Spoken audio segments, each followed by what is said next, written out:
শুক্তোর তরকারি কাটা হয়েছে। এর মধ্যে বেগুন, কুমড়ো, পেঁপে, কাঁচা কলা, মিষ্টি আলু, ঝিঙে আর করলা আলাদা করে ভেজে রাখা তুলে রেখে দিয়েছি।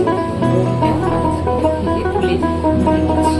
কড়াইতে পরিমাণ মতন তেল দিলাম। তেলটা গরম হবার পরে একটু সর্ষে, হিং আর মেথি দানা ফোড়ন দিয়ে সব তরকারিগুলো ওতে ছেড়ে দিলাম। তারপর একটু ভাজা ভাজা হয়ে যাওয়ার পরে ওতে নুন, মিষ্টি আর আদা বাটা দিয়ে নাড়াচাড়া করলাম। তারপরে জল ঢেলে দিলাম। এরপরে বাটা পোস্ত আর ঘি দিয়ে নাড়াচাড়া করে